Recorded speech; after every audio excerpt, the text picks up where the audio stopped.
शङ्करांश भूम शङ्करार्यपीठसद्गुरून् शुद्धसत्त्वभासुरान् सुवर्त्मनीतभूसुरान् सर्वभूतसौख्यदान् क्षमाकरान् यतीश्वरान्।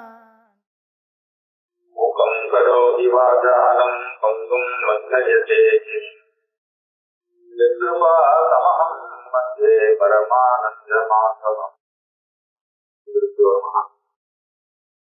ஸ்ரீமத்பாகவத கிரந்தத்துல புராணரத்னமாகிய இந்த கிரந்தத்துல ஸ்துதிகள் அப்படிங்கிற ஒரு பாகத்தை எடுத்துட்டு பார்த்தோம். அதுல பிரதமமாக இருக்கக்கூடிய குந்தி ஸ்துதி, குந்திதேவியினுடைய ஒரு ஞானம் பக்தி ரெண்டுத்தையும் நாம் பார்க்க முடியும். சாட்சாத் பகவான சாஸ்திரம் அப்படின்னு எந்த கிருஷ்ணனுடைய வார்த்தையானது சாஸ்திரம் சொல்லப்படுறதோ, கீதா சாஸ்திரம் உலகத்தை கொண்டாடப்படுறதோ, அந்த பகவான் தேசத்தை இருக்கும் பொழுதும் எதிர்த்தாப்புல நின்று குந்தி தேவி ஸ்தோத்திரம் பண்றதாக அமையும். அப்படி ஸ்தோத்திரம் பண்ணக்கூடிய குந்தி பகவான் எதிர்த்தாப்புலதான் இருக்கான், ஒரு இடத்துல தேர்தலா இருக்கான்னு பார்த்தே. ஆனா சொல்றா லட்சத்தே மூட திருஷா அப்படின்னு, மூட திருஷ்டியை உடைய அஞ்ஞான பார்வையை உடைய என்னால அல்லது மக்களால நீ காணப்பட மாட்டாய். ஏன்னா எப்பேற்பட்டவன், சர்வ வியாபியானவன், எங்கும் நிறைந்திருக்கக்கூடியவன், ஆனாலும் யாராலும் காணப்பட முடியாதவன் அப்படின்னு. அதுக்கு காரணத்தை என்று சொல்றா மாயா ஜவனை காட்சி, மாயைங்கிற திரையினால் மறைக்கப்பட்டவனாக இருக்கிறார். பகவானுக்கு மாயை சொல்ல வரல, பகவானுக்கும் நமக்கும் நடுவுல இந்த மாயைங்கிற ஒரு திரை இருக்கு. அந்த மாயைங்கிற திரையை யார் நீக்கக்கூடிய சாமர்த்தியம் உடையவனாக இருக்கானோ அவனே பகவானை காண முடியும், அவனை காண்பார். சன்னதியில கோவிலுக்கு போறோம் அப்படின்னா உள்ள கர்ப்பகிரகத்துல சுவாமி அழகா இருக்க, ஆனா நாம் தரிசனம் பண்ணணும் அப்படின்னா நடுவில் அந்த திரையானது திறக்கப்படணும். திரை திறக்கப்படலை அப்படின்னா நம்ம திருஷ்டியில பகவான் உள்ள என்னதான் திறந்த உடனே பிரகாசமாக இருக்கார். தீபம் எல்லாம் 1000 சரஸ்வதி தீபம் எழுதி வச்சிருக்கா, ரொம்ப அற்புதமான அலங்காரம். திருப்பதி பெருமாள் அந்த கர்ப்பகிரகத்து தரிசனம் இங்கிருந்து பார்த்தாலும் பெருமாள் ஜொலிப்பார். ஆனால் நடுவில் ஒரு திரையானது திறக்கப்படணும்.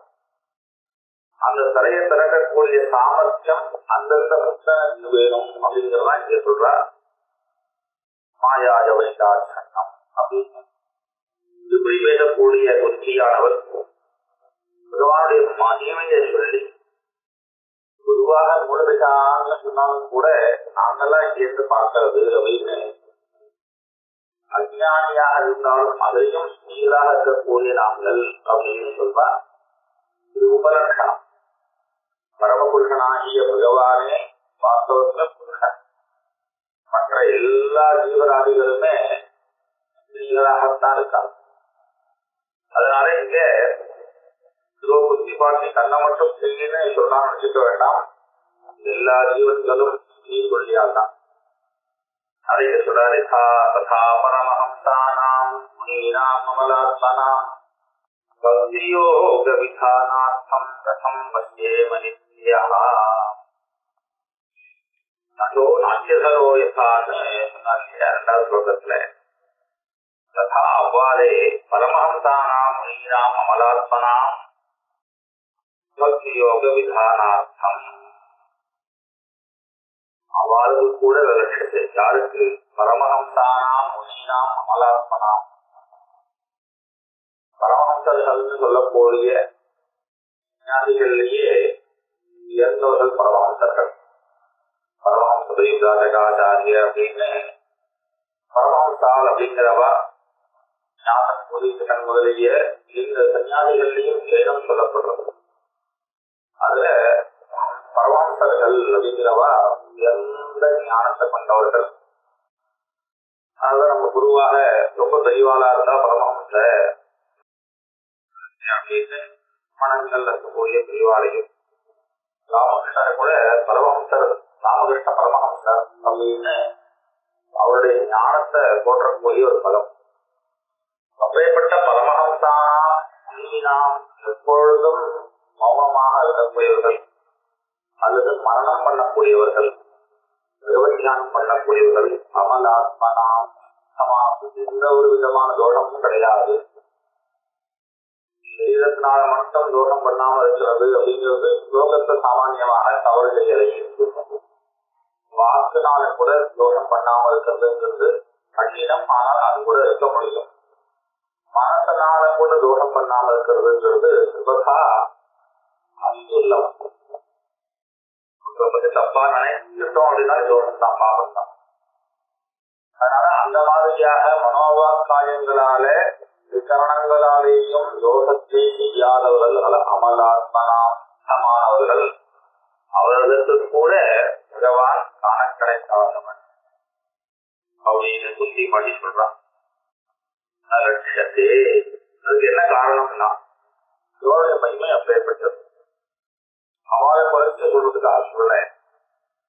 அம்சர்கள் அப்படின்னு சொல்லும் பொழுது அவர்கள் அப்பேற்பட்ட யோகியுடைய அதிகாரிகள் இருந்தாலும் பகவானுடைய மகிமை அப்படிங்கிறது அவர்களுக்கும் சுலபமானவன் அப்படின்னு சொல்லி அப்படி இருக்கும் பொழுது பிரசம்பத்தியே மகிஸ்திரியா பக்தி யோக விதானா. பக்தி மன்றத்துக்காக நாங்கெல்லாம் ஒரு முன்னாடிகள் இல்லையா, நாங்கெல்லாம் பிரசம்பத்தியேம இவ்வாறு காண்போம். பகவானாலேயே காணப்பட முடியாதவனாகிய ஒண்ணு நாங்க எப்படி பார்ப்போம் அப்படின்னு பகவானுடைய ஒரு மகிமையை சொல்லக்கூடிய வாஸ்தவத்துல இதுதான் கிருஷ்ணனுடைய மகாத்மியம். சாட்சாத் பகவான் சர்வாந்தர்யாமி அப்படிங்கிற அவருடைய குணங்கள் அப்பேற்பட்ட குணங்கள். அதை தெரிஞ்சுட்டு மேல பேசுறா அப்படிங்கறதுதான் கிருஷ்ணனுடையவே உயர்வு. சிவாச்சாரியால் இந்த பாகவத புராணத்துல நிறைய இடங்கள்ல ஸ்தோத்திரமாக எடுத்து சொல்றார். அப்படிப்பட்ட ஸ்தோத்திரங்கள் நமக்கு என்ன வேண்டியிருக்கு, என்ன தெரிஞ்சுக்க வேண்டியிருக்கு அப்படின்னா அத்வைத சாரம், வேதாந்த சாரம். வேதாந்த சாரம் அப்படின்னு சொன்னா அதுதான் கடைசி சொல்றாரு. வேதாந்த சாரதி ஸ்ரீ பாகவத விஷயத்தே அப்படின்னு பாகவதத்திலே கடைசி சந்தத்துல கடைசி அத்தியாயத்துல சர்வ வேதாந்த சாரம், சகல விதமான வேதாந்த சாஸ்திரத்தினுடைய சாரமான பாகவத புராணமானது இருக்கு. அப்பேற்பட்ட இந்த கிரந்தத்துல இந்த புராணத்துல அங்கங்க வேதாந்தத்தை பறைசாற்றக்கூடிய இடமாக இந்த ஸ்துதிகள்லாம் இருக்கு. வேதாந்த விஷயத்தை நம்ம தெரிஞ்சுக்கிறோம் அப்படிங்கிறது ஒரு பக்கம், அது முக்கியமான ஒரு லட்சியமாக இருக்கு. இருந்தாலும் பேசக்கூடிய அந்த வெற்றி இருக்கு, அவளை பொருத்தம் இருக்கு. அவன் எப்படி இருக்கா, எப்படி பழகிறா, எப்படி ஸ்தோத்திரம் பண்றா. ஏன்னா பகவான சாட்சா தேவகியை ஸ்தோத்திரம் பண்றார். பகவானுடைய தகப்பனாக இருக்கக்கூடிய சாட்சா வசுதேவனை ஸ்தோத்திரம் பண்றார். அப்ப வசுதேவனோ தேவகியோ தன் குழந்தைன்னும் பார்க்கணும், அதே சமயத்துல பகவானும் பார்க்கிறான். இப்படி 2 விதமான ஒரு சம்பந்தத்தை பகவான் அப்படிங்கிற தான் பக்தன் அல்லது தான் ஒரு ஜீவன் அப்படிங்கிற ஒரு எண்ணம், அதே சந்தர்ப்பத்துல தன்னுடைய குழந்தை அப்படிங்கிற எண்ணம் தான் தாய் அல்லது தான் தகப்பன் அப்படிங்கிற திருஷ்டியிலையும் அவன் பார்க்கிறான். அப்படி பார்க்கவே தான் பகவான் கிட்ட பிரார்த்தனை பண்றான். தேவி கிருஷ்ணா, உங்க மாமா ரொம்ப பொருளாதவர், இந்த 4 கையோட இருந்தீங்கன்னா கண்டிப்பா ஸ்ரீகிருஷ்ணனுடைய அவதாரம் தெரிஞ்சுருவான், 2 கையா மாத்திக்கோ பிரார்த்தனை பண்றான். அப்போ இந்த 2 விதமாகவும் பகவான் கிட்ட அவன் பழகிறார். எல்லாத்தையும் பார்த்துட்டு போகலாம். நேரடியா அவதாரத்துல மாத்திரம் இல்லை, பல இடங்கள்ல சகுணமாகவும் நிர்குணமாகவும் சொல்றான், ஸ்தோத்திரம் பண்றான். ஸ்தோத்திரம் பண்ணும் பொழுது நிர்குணமான பிரம்மத்தை ஸ்தோத்திரம் பண்ணியே வந்தான். கடைசியில நாராயணா சிறகுரு அப்படின்னு தேசால வரக்கூடிய பகவானை பார்த்து நாராயணனே பரம்பொருள் அப்படின்னு திருமால். அப்போ இப்படி சகுண நிர்குணம் விதமான ஒரு ஸ்தோத்திரங்கள் ஸ்ரீமத் பாகவதத்துல ஆங்காங்கே அமைச்சிருக்கு. இந்த இடத்துல முதல் 3 ஸ்லோகத்தினால அந்த வாஸ்தவத்துல பகவான் மகிமை எப்பேற்பட்டது அப்படிங்கிறத தெரிவிக்க பற்றிய அளவில் மேல சொல்றா.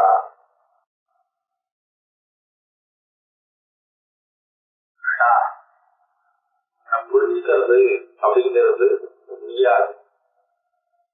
இல்ல ஒரு விஷயமாக பக்தி பண்றது அப்படிங்கிறதும் எங்களுக்கு சாத்தியமானு தெரியல. அதை எங்களுக்கு தெரிஞ்சதை நான் ஸ்தோத்திரம் பண்றேன். ஞானிகளுக்கும் துல்லபமானவன், உன்னுடைய ஒரு மகிமையானது அப்பேற்பட்டது அப்படிங்கிறதுனால உன்னை நான் எப்படி தெரிஞ்சுட்டேனோ அதை நான் சொல்றேன் அப்படின்னு மேல சொல்றா. கிருஷ்ணாய வாசுதேவாய தேவகி நந்தனாய நந்த கோபகுமாராய கோவிந்தாய நமோ நமஹ. ரொம்ப சிம்பிளான ஸ்லோகம். எல்லா ராகங்களையும் பொதுவாக இந்த ஸ்லோகத்தை குழந்தைகள் சொல்லிக் கொடுப்பா. ஒரு கிருஷ்ணனை பத்தி சோதனை பண்ணணும் அப்படின்னா இந்த ஸ்லோகத்தை சொல்லுவா. இதுல என்ன இருக்குன்னா பகவானுடைய அவதாரத்துல இருக்கக்கூடிய சம்பந்தத்தை சொல்லி ஒரு நமஸ்காரம். என்ன? கிருஷ்ணாய, கிருஷ்ணனுக்கு நமஸ்காரம். யாரவன்? வாசுதேவாய, வசுதேவனுக்கு பிறந்தவன், வசுதேவ குமாரன். அடுத்தது தேவகி நந்தனாய, தேவகியனுடைய நந்தனன். அப்படியாக தேவகி வசுதேவாளுக்கு அவதாரம் தன் ஆவிர்வாவத்தை காண்பித்த பகவான் அங்கேருந்து கிளம்பி தெரியுமான் கோகுலம் என்ன வசுதேவர் கிட்ட அங்கு பயம் இருக்குவான் இருக்குமே ஆகிய என்ன கோகுலத்துக்கு அழைச்சிட்டு போ அப்படின்னு சொல்ல கோகுலத்துல போய் வளர்றான். அதனால அங்க சொல்றார் நந்த கோபகுமாராய. அங்க யசோதைக்கு நந்த கோகுலத்தும் குழந்தையாக வளர்ந்தனால நந்த கோபகுமாராய. முக்கியமான காரியம் கோவிந்தாய, எல்லா பசுக்களையும் காப்பாற்றினார். அதுதான் பகவான் அங்க பண்ண முக்கியமான காரியம். மேலும் இந்த அவதாரத்துல பகவானுக்கு ஒரு பட்டாபிஷேகம் அப்படின்னு சொன்னா கோவிந்த பட்டாபிஷேகம் தான். அதனாலேயும் இந்த புத்தியானவர் கோவிந்தாய அப்படின்னு சொல்வார். இப்படியாக பகவானுடைய அது வரைக்கும் நடந்த விஷயங்களை மனதில் வச்சிருந்து கிருஷ்ணன ஒரு ஸ்தோத்திரம். கிருஷ்ணாய வாசுதேவாய தேவகி நந்தனாய நந்த கோபகுமாராய கோவிந்தாய நமோ நமஹ. இதுல இது சாமானியமாகத்தான் இருக்கு. அது விசேஷமான பதார்த்தங்கள் உண்டு. ஏன்னா ஒன்னும் சாமானியமான ஒரு பாமர ஞானத்தோட போய் எழுத்தாப்புல நிற்கிறது பகவான் தெரிஞ்சு ஸ்தோத்திரம் பண்ணி ஏதோ இல்லாத கொள்ளாதவால வேற ஏதோ காரணத்துக்காக ஸ்தோத்திரம் பண்றதுன்னு உலகத்துல வந்து அந்த மாதிரியும் இல்லை. தன்னுடைய வஸ்துன்னு தெரிஞ்சும் அவன் ஸ்தோத்திரம் பண்றதுனால ஒன்னும் ஆக போறது இல்லை. ஸ்தோத்திரம் பண்ணலைன்னா கிருஷ்ணன் குடும்பத்தை காப்பாற்ற மாட்டான் அப்படின்னு ஒன்றும் கிடையாது. ஆனா குருதேவி கிருஷ்ணனுடைய மகாத்மத்தை தெரிஞ்சென்று பழகக்கூடியவளாக இருக்கா. அதனால முதல்ல அப்பேற்பட்ட நமஸ்தே புருஷம் சுவாத்தியம் ஈஸ்வரம் சுரதேஸ்வரம் அப்படின்லாம் ஸ்தோத்திரம் பண்ணி, ஆனா தன்னுடைய சம்பந்தம் அதே பகவான் கிருஷ்ணனை கிருஷ்ணாய வாசுதேவாய அப்படின்னு என்னுடைய சகோதரன் வசுதேவனுக்கு பிறந்தவனாச்சே நீ, எல்லாத்து குழந்தை தேவகிக்கு குழந்தையாக வந்தவனாச்சே நீ அப்படின்னா கொஞ்சரா. இருந்தாலும் சொன்ன அந்த வெற்றியினுடைய கௌரவத்தினாலே வியாக்கியானம் பண்ணக்கூடிய வடிவாலாம் கிருஷ்ணாய வாசுதேவாய அப்படின்னு ஸ்லோகத்துக்கு பலவித அர்த்தங்கள் பண்றாங்க. கிருஷ்ணன் அப்படின்னாலே எல்லோரையும் தன் பக்கம் இருக்கக்கூடியவன், ஆனா எல்லா ஜீவன்களையும் தன் பக்கமாக இருக்கக்கூடியவன். அது கெட்டவாளோ நல்லவாளோ இந்த அவதாரத்துல எல்லாரையும் தன் தான் எங்க இருக்கானோ அந்த கூட்டணியிலிருந்து ஆரம்பிச்சு எல்லாரையும் இழுத்து இழுத்து இழுத்து மோட்சத்தை கொடுத்து ராமாவதாரத்துல பகவான் போய் போய் மோட்சத்தை கொடுத்தார். இருந்தபடியே மோட்சம் இல்லை நிறைய பேர் அங்கங்க போய் திருக்கூடத்துக்கு போறார், கஞ்சவடிக்கு போறார், அவர் கடையில் அஞ்சலிக்கே போறார். இந்த மாதிரியாக அங்கங்க போய் யுத்தம் செய்து கொடுத்தார். ஆனா கிருஷ்ணாவதாரத்துல தர்ஷனம் பண்றது இல்லை, இருந்துற இருந்தே பூதனை, சகடாசுரன், நாவர்த்தன், மகாசுரன், மகாசுரன், சீலகாசுரன், இப்படி பலவிதமான அசுரார்கள் இருந்த இடத்துல எழுத்து எல்லாருக்கும். அது மாத்திரம் இல்லை, எல்லா ஜீவன்களையும் தன் வசமாக அழுத்தக்கூடியவன். பார்க்கிறவா எல்லாரும் மோதிக்கிறான். உள்ள ஜனங்கள், சுபக்ஷிகள், மதுரைக்கு போனா அங்க இருக்கக்கூடிய ஸ்திரீகள், துவாரகைக்கு போனா அங்க இருக்கக்கூடிய ஜனங்கள், இப்படி எங்க போனாலும் தன்வசப்படுத்தக்கூடியவன். சத்துவமாக சொன்னா எல்லா ஜீவன்களையும் தன்னுள்ள உடையவன், தன்னிடத்துல ஆக்கிரகம் பண்ணக்கூடியவன்.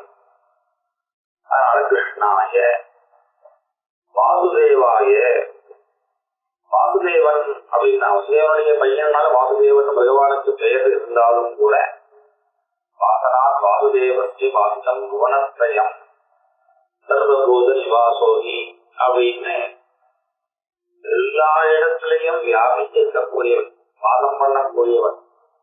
அதனால வாசுதேவன் இந்த விரைவில் இல்லை இருக்கு. பறக்கும் பொழுதே வாசுதேவனாகத்தான் பறக்கலாம் பகவான்.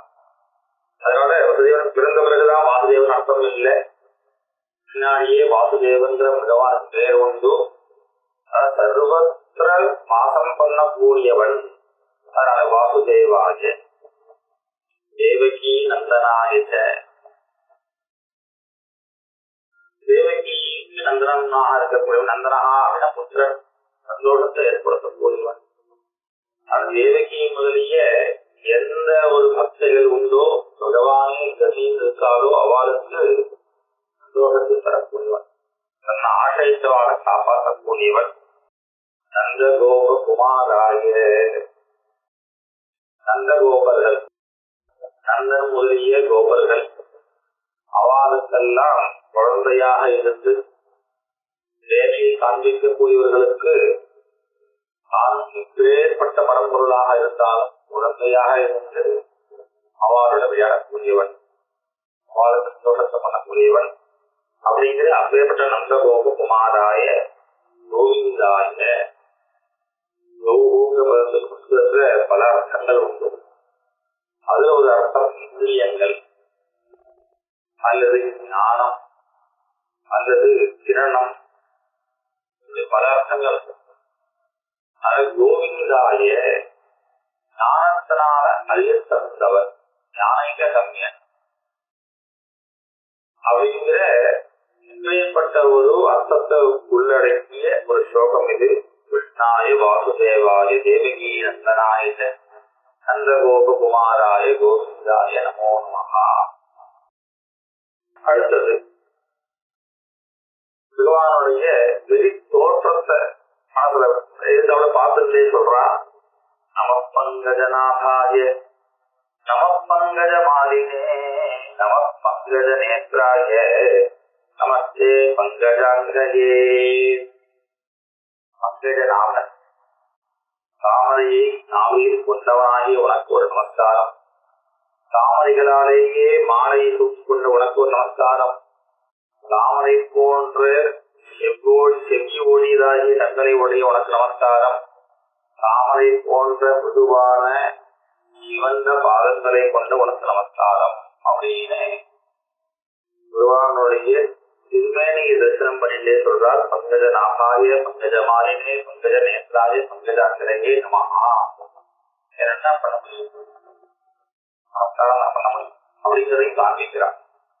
பகவான் பரம்பொருள் வாஸ்தவம் தான். நான் என்ன பண்ண முடியும்னா நமஸ்காரம் தான் பண்ண முடியும். அதனால நமக்கு பங்கஜராகாய நமக்கு பங்கஜமாலினி வேதமே அப்படிதானே பண்ணுறது. நமக்கு அப்படின்னு ஆரம்பிச்சா நமக்கம் முழுக்க நமஹா நமஹா நமஹா நமஹா நமோ தேவதாய தேவதாய நமோ நமஹா அப்படின்னு திரும்ப திரும்ப திரும்ப நமஸ்காரம் நமஸ்காரம் நமஸ்காரம். பகவானுக்கு நமஸ்காரம், பகவானுக்கோ குருநாதனுக்கோ நமஸ்காரம் தவிர வேற எதுவும் பண்ண முடியாது. அதையும் இங்க காண்பிக்கிறாங்க. கிருஷ்ணனுக்கு நமஹா நமஹா நமஹா நமஹா சொல்லி அடுத்தது தனக்கும் கிருஷ்ணனுக்கும் உள்ள சம்பந்தத்தை இங்க சொல்றார். அழகா கொண்டு வர முதல்ல எழுத்தாளக்கூடிய பகவான் கிருஷ்ணன் யார் அப்படிங்கிறத சொல்லிட்டு அதன் பிறகு இந்த அவதாரத்துல உள்ள சகுணமாக இருக்கக்கூடிய அல்லது பிரபவம் அப்படின்னு சொல்லக்கூடிய அவதார காலத்துல கிருஷ்ணன் அதே பரம்பொருள் தான். ஆனால் இப்போ எப்படி இருக்கான் அப்படிங்கிறதுக்காக கிருஷ்ணாய வாசுதேவாய அப்படின்னு சொல்லி இப்ப இருந்தாப்புல நமஸ்பங்கஜ நாமாரி நமஸ்பங்கஜ மாலினே அப்படிங்கிறதையும் சொல்லி தனக்கும் கிருஷ்ணனுக்கும் உள்ள ஒரு சம்பந்தத்தை இங்க ஸ்மரிச்சுக்கிறாள். தேவகி கம்சேன ருத்தா அதிதீரம் சுஜார்பிதா விமோசிதா அஹஞ்ச சஹாத்மஜா விபோ துஹீவநாதேன முர்விபத்யநாத் யதா ரிஷிகேஷா ஹே ரிஷிகேஷா கிருஷ்ணா கலேன தேவகி கம்சேன ருத்தா அதிதிரம் சுஜார்பிதா கலேன கம்சேன மகா அயோத்தியன் அப்பேற்பட்ட கம்சனால சுஜார்பிதா ருத்தா அதிதிரம் சுஜார்பிதா ஜெயில போடப்பட்டவர் ரொம்ப துக்கத்தை அனுபவித்தார். சுஜார்பிதா தேவகி அப்படி கஷ்டப்பட்டவளாகிய தேவகியானவள் விமோசிதா யதா விமோசிதா எப்படி உன்னால காப்பாற்றப்பட்டாலோ விடுதலை செய்யப்பட்டாலோ அதே மாதிரியாக அகஞ்ச அப்படிங்கிற சம்பந்தத்தை சொல்லிக்கிறார். நீ உன்னுடைய தாயார் அப்படிங்கிறதான மட்டும் ஒருத்தரை காப்பாற்றுறது அப்படிங்கிறது இல்லை. தேவகீதன் தாயார் அப்படிங்கிறதா இல்ல, எல்லாரையும் யாரெல்லாம் கஷ்டப்படுறாளோ யார் எந்தெந்த பக்தர்கள்லாம் துக்கத்தை அனுபவிச்சாலோ அவ எல்லோருக்கும் சொத்து ஏற்படுத்தக்கூடியவனாச்சு. இருந்தாலும் பெண்ணாக இருக்கக்கூடிய குறிச்சி சொல்றா, எப்படி அந்த தேவகியை நீ காப்பாத்தினியோ அது போல அகஞ்ச விமோசித்தா நானும் முன்னால் காப்பாற்றப்பட்டேன். இப்பேற்பட்ட நான் சஹாத்மஜா விகோ சஹாத்மஜா 5 குழந்தைகள் பஞ்சபாண்டவாள் கஷ்டப்படும் பொழுது பஞ்சபாண்டவாளோடு சேர்ந்து காட்டுக்குள்ளையும் எங்கேயோ அழறான். ஆண்டு மகாராஜா இறந்துட்டார். அதனால இந்த குழந்தைகளை எப்படியாவது காப்பாற்றணும். ஆபத்தோ வந்துட்டு என்னெல்லாம் ஆபத்து வந்ததுன்னு மேல ஒரு 2 லிஸ்டே போடுறான். இருந்தாலும் அத்தனை ஆபத்துகள் இருந்தும் ஒவ்வொரு சமயங்களையும் ஒவ்வொருத்தர் காப்பாற்றின மாதிரியாக தோன்றது. இருந்தாலும் கூட அந்த எல்லா இடத்திலையும் பகவானுடைய பிரேரணையினால்தான் நடந்தது அப்படிங்கிறத நிச்சயமாக நம்பக்கூடியதாக இருக்க. இந்த வார்த்தை எல்லா இடத்துல இருந்தும் சஹாத்மஜா விபோ ஸ்வயீவநாதேன முஹுர்விபத்யநாத்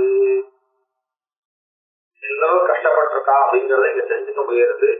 விபத் கணங்கள் ஆபத்தினுடைய கூட்டம், ஒரு ஆபத்தா 2 ஆபத்தா சீமனை கொள்றதுக்காக பல தடவை முயற்சி பண்றாங்க திருதராஷ்டிரன். அதே மாதிரியாக பஞ்சபாண்டவாளை எப்படியாவது ஒழிச்சு கட்டணும் அப்படிங்கிறதுக்காக பலவிதமான யோசனைகள். இப்படி அவளை கடைசி இந்த க்ஷணம் குறிச்சி சொந்தம் பண்ணிட்டு இருக்காரோ அந்த க்ஷணத்துல கூட பஞ்சபாண்டவாளை வதம் பண்றதுக்காக 5 துர்மாசனங்கள் அங்க வர்றது. பஞ்சபாண்டவாள் மாத்திரம் இல்லை, அவளுடைய சேரனாகக்கூடிய பரீட்சையும்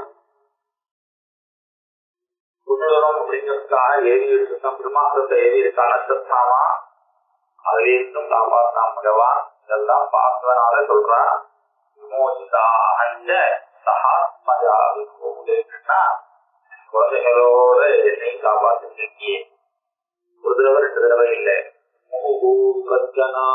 அடிக்கடி இதையெல்லாம் ஆபத்து வருதோ அதெல்லாம் இருக்கிறான். நானே கஷ்டப்பட்டு இருந்தேன். எங்கேயோ பிருந்தாவனத்துல மாடு மேய்ச்சிட்டு சாப்பிடறதுக்கு வழி இல்லாமல் அப்பா அம்மா இருந்தாலும் அவ ஜெயில இருக்கவே கஷ்டப்பட்டு நான் ஏதோ தெரியாம ராஜாவுக்கு தெரியாம வளரணும் அப்படிங்கிறதுக்காக இன்னொருத்தருடைய வீட்டை உட்காந்து வளர்ந்துட்டு இருந்தேன். என்ன நான் காப்பாத்திக்கவே சமப்பட்டு இருந்தேன். எங்க அப்பா அம்மா காப்பாத்துறதுக்கு 11 வருஷம் ஆச்சு. அப்படி இருக்கும்போது உங்களை நான் காப்பாத்தினீங்களே, உங்க கதையெல்லாம் முன்னாடினா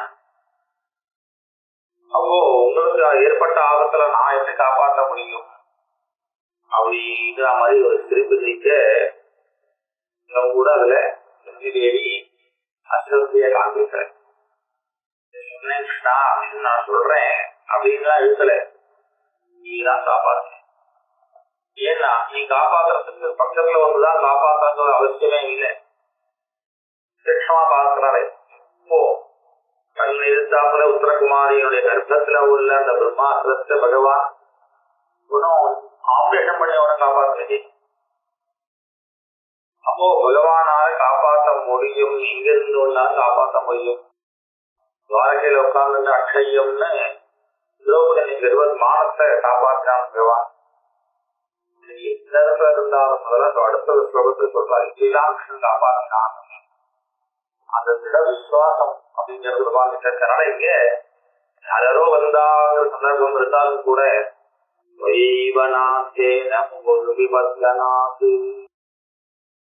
ஸ்திரமாக சொல்றார், எங்களுக்கு கதியே நாதனே நீதான், உன்னால்தான் நான் காப்பாற்றப்பட்டேன். அதனால அங்கங்கே ஏதோ ஒரு சில விஷயம் சில பேருடைய செயலால இருக்கிற மாதிரி இருந்தாலும் கூட அங்கேயும் உன்னுடைய பிரேரணை தான். அதனால தொய்வ நாத்தேன உன்னாலேயே நான் காப்பாற்றப்பட்டேன், நீங்கள்லாம் காப்பாற்ற அப்படின்னு ஒரு லிஸ்ட் கொடுக்குறாங்க. இதுதான் சொல்லல. ஆனா விபத்கணம் அப்படின்னு சொன்னா இல்லையா, ஆபத்கணம் என்னது? விஷாதே மகாத்மேஹே புருஷாத தர்சனாதி அசத்சபாயாஹ வனவாசதக்ஷதஹ மிருதே மிருதே அநேக மகாரதாஸ்ததஹ கௌண்யஸ்ததஹ சாஸ்னஹரே அபிரக்ஷிதாஹ. இதுல இருந்துதான் காப்பாத்துறேன். எப்பேற்பட்ட கஷ்டங்கள்லாம் வந்தது. விஷாதே மகாத்மேஹே புருஷாத தர்சனாதி அசத்சபாயாஹ வனவாசதக்ஷதஹ. விஷாத்து ஜீவனுக்கு விஷத்தை வச்சு கொடுக்குறான். கொண்டுடணும், பலசாலி. ஆனா பீமன் இருந்தா தன்னுடைய புத்திரனாகிய துரியோதனுக்கு ஆபத்து ஏற்படும் அப்படிங்கிறனால திருதராஷ்டிரன் பீமனை கொள்வதற்காக முயற்சி பண்றான். ஆனா விஷத்தை வச்சு கொண்டுடணும், யுத்தம் பண்ணியோ இல்ல வேற விதமாக கொள்றதுன்றது சாத்தியம் இல்லைங்கனால ஆகாரத்துல விஷத்தை கலந்த ஜலத்தை கொடுத்து அப்படியே கொல்லணும்னு நினைச்சான். அது இருந்து காப்பாத்து. விஷாத்து மகாத்மி அரங்கு மாளிகையில வச்சு அப்படியே ஏற்றி மொத்தத்தையும் மொத்த வேலையும் குறிச்சிடணும்னு பிளான் பண்ணான். இந்த சந்தர்ப்பத்துல வீரர் வந்து காப்பாத்துறாருன்ற மாதிரி இருக்கு மகாபாரதத்துல. வீரர் தான் சங்கியம் சொல்றார். அவருடைய முயற்சியினால பாண்டவர் அங்கிருந்து கிளம்பினா தப்பிச்சாங்கிற மாதிரி கதை இருந்தாலும் கூட திரௌபதி குந்தியான அவர் சொல்றார், அந்த மாதிரியாக அனுப்பி என்னை காப்பாற்ற நீதானே. ஆனா மகாத்மே அரட்டுமானியில் இருந்து என்னை காப்பாற்றினார்.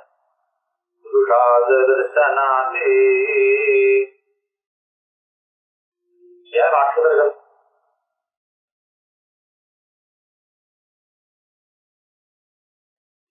காட்டுல வாசம் பண்ணும் பொழுது பலவிதமான ஆபத்து இருந்து ஆரம்பிச்சு பலவிதமான கஷ்டங்கள்லாம் வந்தது. புருஷாதர்கள் சொல்லக்கூடிய ராட்சசால், ராட்சசாலுடைய தரிசனத்தினால என்னெல்லாம் கஷ்டம் ஏற்பட்டதோ அவ பார்த்ததுனால ஏற்பட்டதோ அதுல இருந்தெல்லாம் எங்களை காப்பாற்றினாய். முக்கியமாக அசத் சபாயா, அசத்துக்கெல்லாம் இருந்த சபை இது திருதராஷ்டிரனுடைய சபை. தேவி அங்க பீஷ்மரும் இருந்தாலும் கூட அந்த சந்தர்ப்பத்துல திரௌபதியினுடைய அந்த மானத்தை காப்பாற்றணும் அப்படின்னு முயற்சி பண்ணலையே. அதனால அசத் சபாயாக அந்த சபையிலே அசத்துகள் நிறைந்த சபை. அந்த சபையில இருந்து அந்த சபையில திரௌபதிக்கு ஏற்பட்ட மானபங்கத்தை காப்பாற்றினாயே. அப்புறம் வனவாசத்தில் ஏற்பட்ட பல சிரமங்கள், அஞ்ஞாதவாதமாக இருக்கட்டும், முன்னாடி இருக்கக்கூடிய வனவாசமாக இருக்கட்டும், அந்த வனவாசத்துக்கு எவ்வளவு கஷ்டங்கள், பலவிதமான கஷ்டங்கள், அதிலே எல்லாருக்கும் ஒவ்வொரு கஷ்டத்திலிருந்தும் அந்த வனவாசம் பொழுது காப்பாற்றினார். அதன் பிறகு யுத்தம் பண்ணணும் அப்படின்னு தீர்மானமாகி யுத்தத்துல பல சிரமங்கள் ஏற்பட்டது. மிருதே மிருதே அநேக மகாரதா, ஒவ்வொரு யுத்தத்திலையும் ஒவ்வொரு விஷயமான ஆபத்து வர அர்ஜுனனுக்கு எத்தனை ஆபத்துகள் வந்தது. எல்லாத்தையும் பகவான் பீஷ்மராலேயோ பீஷ்ம சபதமே பண்றார், நாளைய தினம் என்னுடைய யுத்தம் தரப்படல அப்படின்னா அபாண்டவமாக செய்கிறேன், பாண்டவால் இல்லாததாக இந்த பூமியை செய்கிறேன் பிரதிஜையை பண்றார். அவருடைய பிரதிஜையிலிருந்து ஆரம்பிச்சு பல பேர்கிட்ட இருந்து அநேக மகாரதா கண்ணனே பிரயோகம் பண்றானே, ஆகாசத்தை அக்னியாஸ்திர பிரயோகம் பண்றான். எல்லா அந்த தேரை கீழே இறக்கி இப்படி பலவிதமாக யுத்தத்தில் வரக்கூடிய ஏற்பட்டதாகிய அர்ஜுனன் மட்டும் இல்லை, பீமனை காப்பாற்றுறான், தனோத்தரை காப்பாற்றுறான். இப்படி அநேக மகாரதாஸ்திரதாக பல பேருடைய அஸ்திரங்களில் இருந்தும் எங்களை காப்பாற்றினா. இப்போ இந்த க்ஷணம் கூட திரௌண்யஸ்திரதா, திரௌணி சொல்லக்கூடிய அஸ்வத்தாமா அவனுடைய அஸ்திரத்திலிருந்தும் என்னுடைய பேர குழந்தையும் ஒரு பேரனையும் என்னுடைய குழந்தைகளா நீ காப்பாற்றிக்காயே. இவ்வாறாக ஹரே அபிரட்சிதாக நாங்கள்லாம் காப்பாற்றப்பட்டவர்களாக இருக்கோம் அப்படின்னு துருக்கிய தெரிவிச்சுக்கிறார். சம்பந்தம் ரிஷிகேஷ அப்படின்னு தேவகியை எப்படி நீ காப்பாற்றினையோ அதே மாதிரி என்னையும் காப்பாற்றினாய். மேலும் என்ன மாத்திரம் இல்லை, சகாத்மஜா அப்படின்னால என்னுடைய குழந்தைகளையும் சேர்ந்தது. அதுலயும் விபத்கனாது அப்படின்னால என்னெல்லாம் விபத்து அப்படிங்கிறத லிஸ்ட் போட்டு சொன்னார். அடுத்து சொல்றா,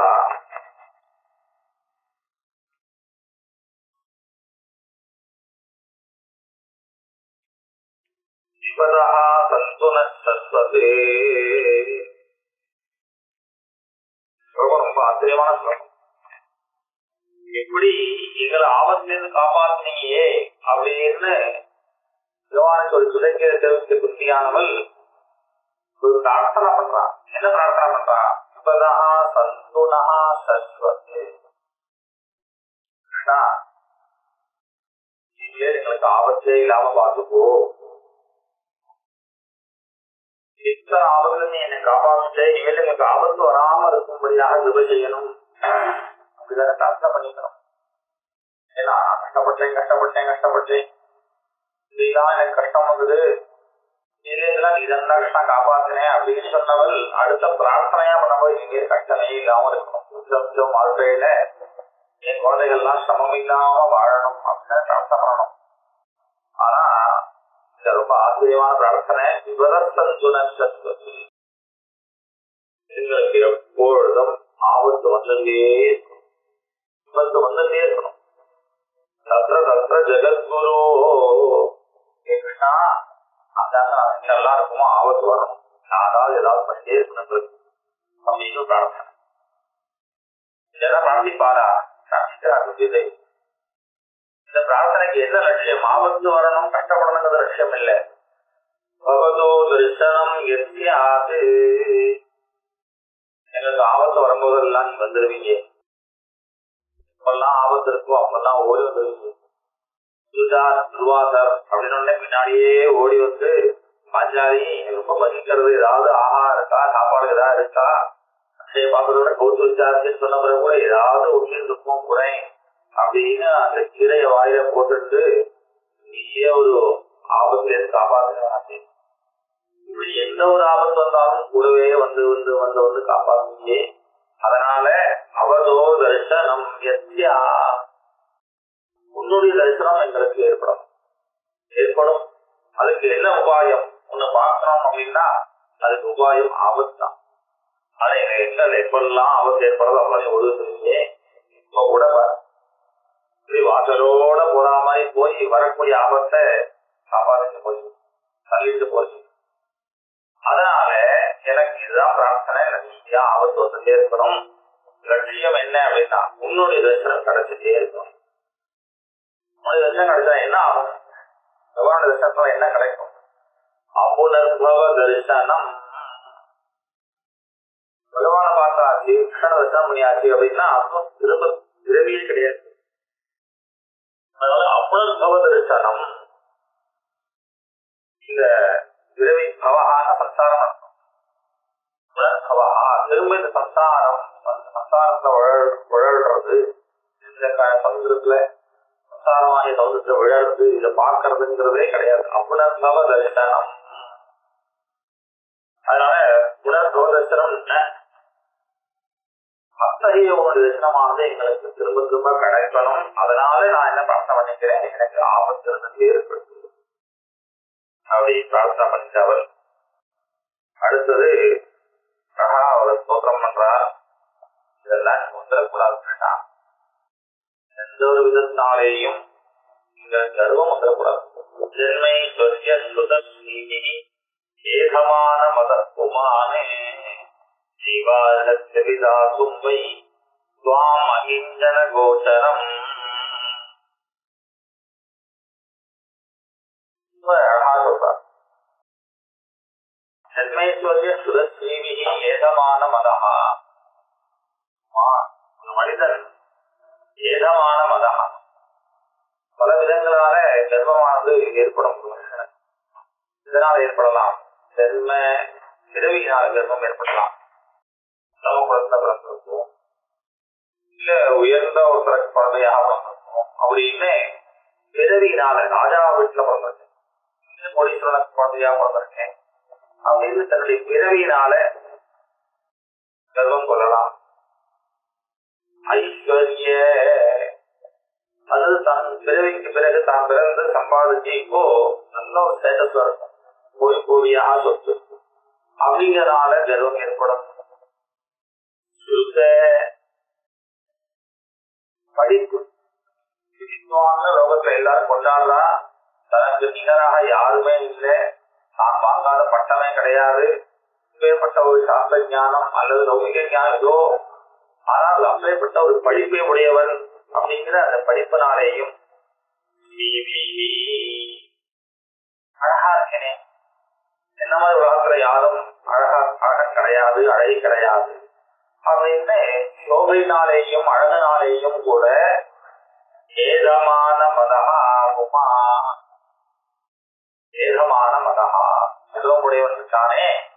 கர்வத்துக்கு இந்த மாதிரி பல காரணங்கள், ஏதாவது ஒருத்தினாலையும் கர்வம் வந்தாலும் கூட அவன்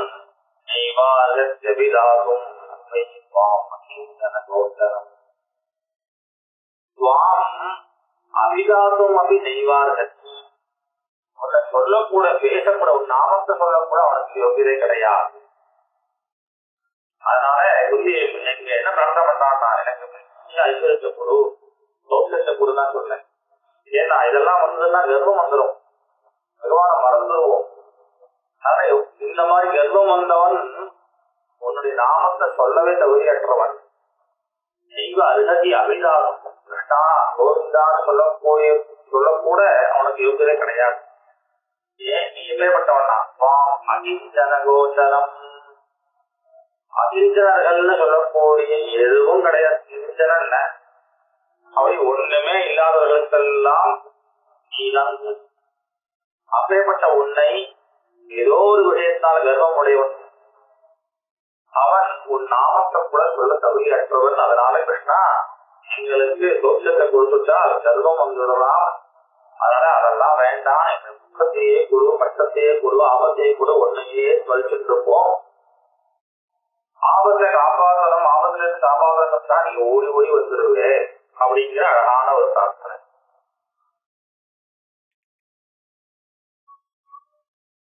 நமோ கிஞ்சன வித்தாய நிவர்த்த குணவர்த்தயே ஆத்மா ராமாய சாந்தாய கைவல்யபதயே நமஹ. நமோ அகிஞ்சன வித்தாய, அகிஞ்சனாக அப்படிங்கிறதுக்கு அப்படியே அர்த்தம் எடுத்துட்டோம். லிட்ரல் மீனிங் சொல்லுவா இல்லையா, கிஞ்சன ஒன்னும் இல்லாதவா அப்படின்னு சாமானிய அர்த்தம், நேரடியான அர்த்தம்.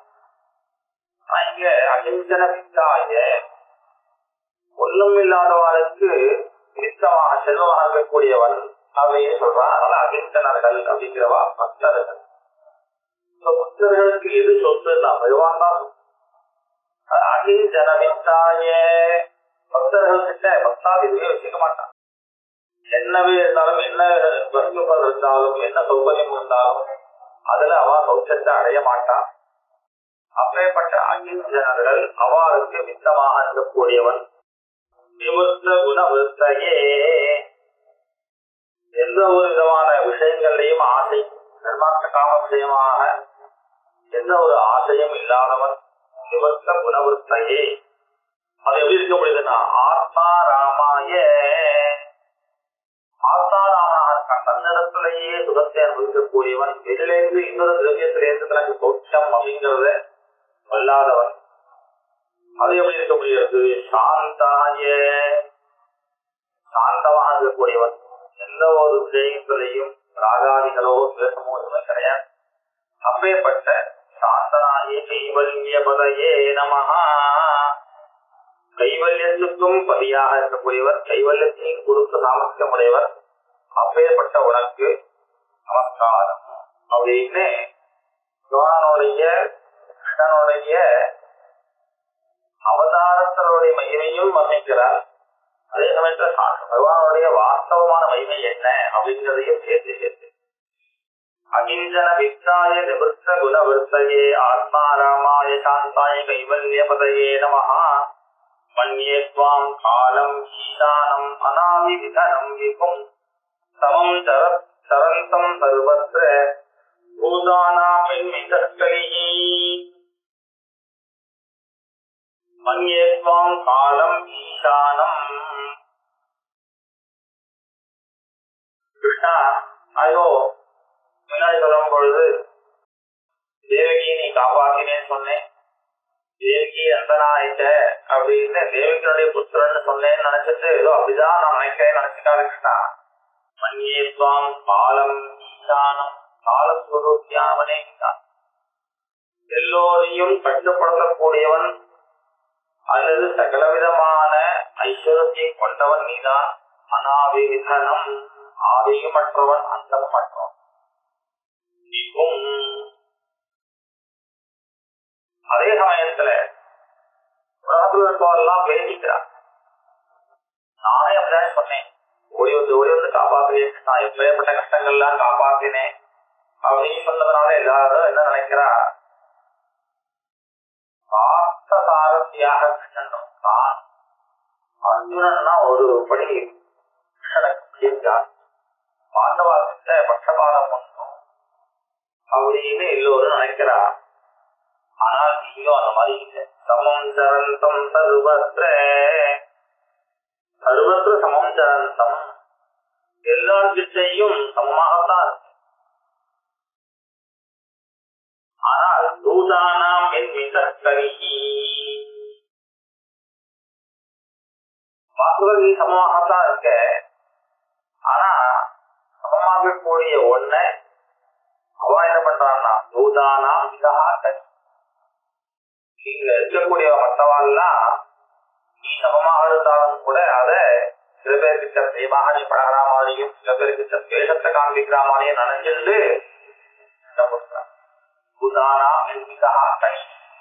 கலிஜி அப்படின்னா சண்டை மிதக்கலிஜி பரஸ்பர சண்டை போட்டுக்கிறா அழிச்சுக்கிறா.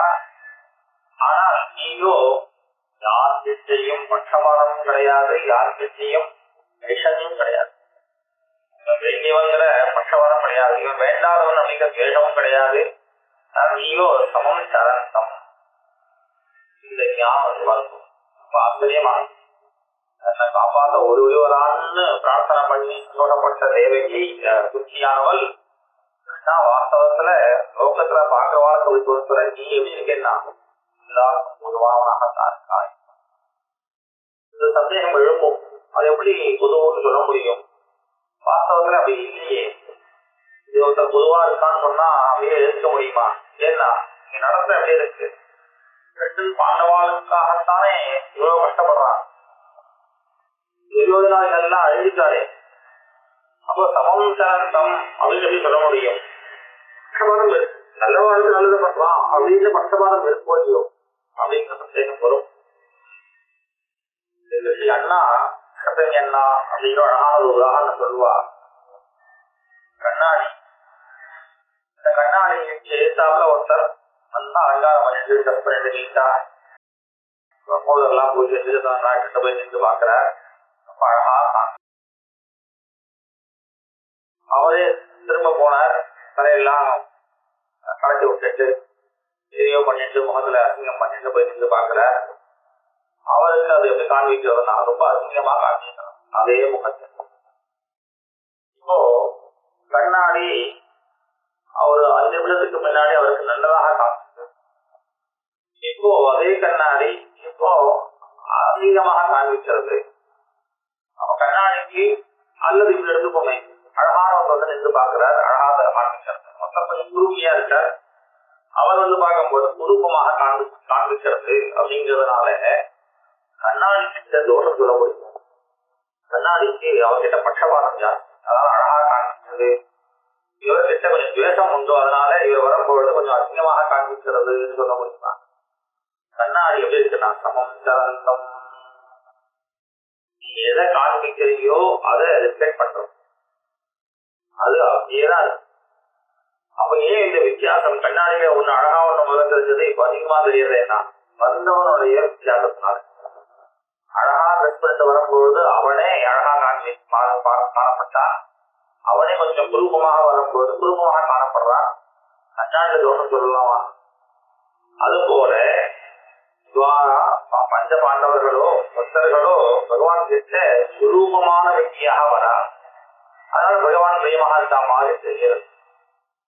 அவளோ துரியோதனாதிகள்லாம் தேசத்தோடவே வரா, தேசபாவத்தோடவே பழகிறா, அதனால பகவான் ஜெயிக்கிற மாதிரி தோன்றது அப்படிங்கிற எண்ணத்தோட இங்க பேசுறா. சமம் சரந்தம் சர்வத்ர பூதானாம் அப்படின்னு சொல்லி அடுத்ததாக நவேக பகவன் உன்னுடைய செயலை யாருதான் புரிஞ்சுக்க முடியும்? அடுத்த அமர்வுல